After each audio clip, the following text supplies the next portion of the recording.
नमस्कार दोस्तों, तो कैसे आप लोग। तो सैमसंग ने पिछले दिन को एक बहुत ही बढ़िया स्मार्टफोन लॉन्च किया है और मुझे बिल्कुल यकीन नहीं हो रहा कि ये वाला स्मार्टफोन सैमसंग ने लॉन्च किया है और इतना परफेक्ट प्राइस में लॉन्च किया है। तो ये जो स्मार्टफोन इसका नाम है गैलेक्सी M51, जो कि मेरे ख्याल से 25,000 रुपये पे एक बहुत ही बढ़िया स्मार्टफोन है। और 25,000 रुपये पे पिछले एक महीने से एक और स्मार्टफोन अवेलेबल है जिसका नाम है OnePlus Nord। तो इस वीडियो में हम देखेंगे अगर आपका बजट है एग्जैक्टली 25,000 रुपए तो आपको कौन सा लेना चाहिए, गैलेक्सी M51 या फिर OnePlus Nord। तो चलिए शुरू करते हैं आज का वीडियो बिना कोई बात खबर। ये वीडियो शुरू करने से पहले अगर आप गैजेट चैनल पे नए हैं और ऐसे वीडियो आगे भी देखना चाहते हैं तो गैजेट चैनल को सब्सक्राइब करना बिल्कुल ही मत भूलिएगा। तो दोनों स्मार्टफोन का कंपैरिजन शुरू करने से पहले मैं पहले कह दूं, गैलेक्सी M51 मतलब सैमसंग एक टोटली नॉन चाइनीज ब्रांड है और इसका सभी product made in India product होता है। और OnePlus Nord एक प्योरली चाइनीज कंपनी है, मतलब BBK इलेक्ट्रॉनिक्स से एक सब ब्रांड है और इसका भी सभी के सभी प्रोडक्ट मेड इन इंडिया होता है। मतलब अगर नॉन चाइनीज ब्रांड की बात करें तो इस मामले में गैलेक्सी M51 बेटर है। गैलेक्सी M51 का थिकनेस है 9.1 मिलीमीटर और इसका वेट है 213 ग्राम और OnePlus Nord का थिकनेस है 8.2 मिलीमीटर और इसका वेट है 184 ग्राम। अगर डिस्प्ले के बारे में बात करें तो गैलेक्सी M51 में हमें मिलता है 6.7 inch full HD plus super AMOLED plus display. देखिए यहाँ पर नोटिस कीजिए, मैं यहाँ पर सुपर एमोलेड प्लस बोल रहा हूँ। दरअसल अलग अलग टाइप का डिस्प्ले होता है और ये जो सुपर एमोलेड प्लस डिस्प्ले, ये वाला डिस्प्ले सैमसंग ने बस इसी मोबाइल में इंट्रोड्यूस किया है और कहा जा रहा है कि इसका रेजोल्यूशन मतलब ओवरऑल कलर 20% बेटर होगा नॉर्मल सुपर एमोलेड डिस्प्ले से। इसमें हमें एकदम बेसिक 60 हर्ट्ज का रिफ्रेश रेट मिलता है और अगर इसके ग्लास प्रोटेक्शन की बात करें तो वो है गोरिल्ला ग्लास 3। अगर OnePlus Nord की बात करें तो इसमें हमें मिलता है 6.44 इंच फुल HD प्लस पिछले जनरेशन का नॉर्मल सुपर एमोलेड डिस्प्ले।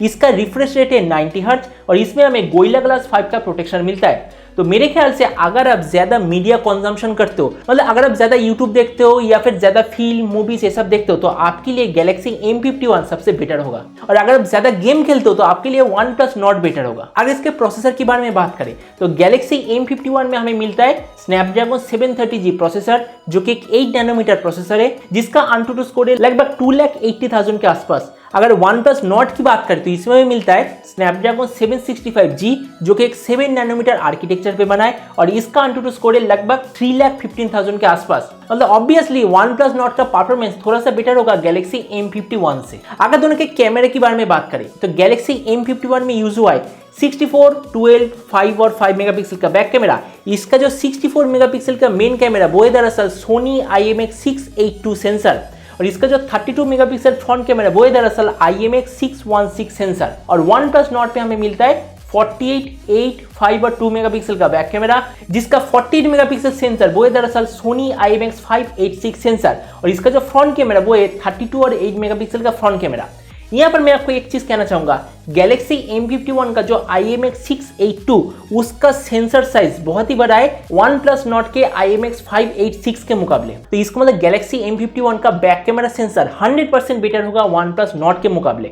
लेकिन अगर मैं फ्रंट कैमरे की बात करूं तो उस मामले में OnePlus Nord बेटर है। तो गैलेक्सी M51 टोटल 2 वेरिएंट पे लॉन्च हुआ है, 6 128GB जिसका प्राइस है 25,000 रुपए और 8 128GB जिसका प्राइस है 27,000 रुपए। और OnePlus Nord का 3 वेरिएंट अवेलेबल है, 664 25,000 रुपए जो कि आपको सिर्फ Amazon.in में मिलेगा, 8 128GB जिसका प्राइस है 28,000 रुपए और एक 12 256GB वेरिएंट जिसका प्राइस है 30,000 रुपए। और अगर हम दोनों के रैम और स्टोरेज ऑप्शन की बात करें तो गैलेक्सी M51 और OnePlus Nord दोनों पे हमें LPDDR4X रैम का सपोर्ट मिलता है, दोनों पे हमें UFS 2.1 स्टोरेज का सपोर्ट मिलता है। अगर ऑडियो सिस्टम की बात करें तो गैलेक्सी M51 पे हमें Dolby Atmos का फीचर मिलता है, लेकिन OnePlus Nord पे हमें Dolby Atmos का सपोर्ट नहीं मिलता। अगर दोनों के कुछ बाकी डिफरेंसेस की बात करें तो दोनों पे हमें NFC का सपोर्ट मिलता है, दोनों पे हमें IR ब्लास्टर का सपोर्ट मिलता है, दोनों पे हमें USB Type-C का सपोर्ट मिलता है। गैलेक्सी M51 में जो फिंगरप्रिंट सेंसर वो दरअसल साइड फिंगरप्रिंट सेंसर, मतलब जो पावर बटन वो दरअसल फिंगरप्रिंट सेंसर है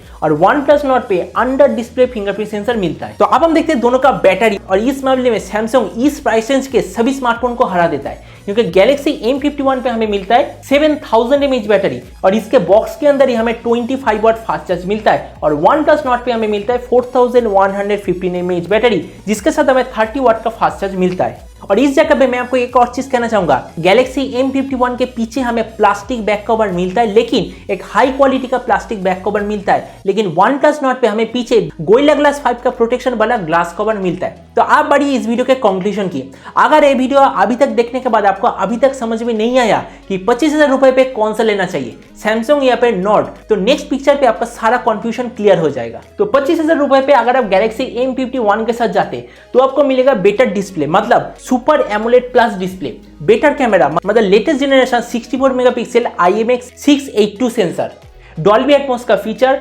7000 mAh बैटरी, सैमसंग सिक्योरिटी। और यहाँ पर मैं एक और चीज लिखना भूल गया था कि इस प्राइस रेंज में आपको 120 GB मेमोरी भी मिलता है। लेकिन अगर आप OnePlus Nord के साथ जाते सेम प्राइस पॉइंट में तो आपको 90 हर्ट्ज डिस्प्ले मिलेगा और बेटर फ्रंट कैमरा मिलेगा। तो इसलिए मेरे ख्याल से अगर आपका बजट 25,000 रुपए है तो सैमसंग गैलेक्सी M51 से ज्यादा कोई भी स्मार्टफोन आपके लिए अच्छा नहीं होगा। मतलब ये वाला स्मार्टफोन 25,000 रुपए के अंदर सबसे बेहतरीन स्मार्टफोन है। और वैसे इस वीडियो के आखिर में मुझे कहना ही पड़ेगा कि सैमसंग ने इस बार सच में बहुत ही अच्छा काम किया है। गैलेक्सी M51 एक ऐसा स्मार्टफोन है जो कि चाइनीज कंपनी को भी बीट करता है, यही चीज मुझे सबसे बढ़िया लगा। और मैं फ्यूचर में उम्मीद करूंगा सैमसंग ऐसे बहुत सारे स्मार्टफोन अलग अलग प्राइस रेंज में आएगा, जिसे कि ये जो प्योरली चाइनीज कंपनी है उसे सैमसंग बीट कर पाए। तो आज का वीडियो तक उम्मीद है ये छोटा सा कंपैरिजन आपको पसंद आया होगा। फ्यूचर में अगर वैसे और भी स्मार्टफोन कंपैरिजन देखना चाहते हैं तो आपको गैजेट चैनल को सब्सक्राइब जरूर करना पड़ेगा। तो मिलते हैं अगली वीडियो में, तब तक stay tuned and always remember, think positive, be positive. Thank you.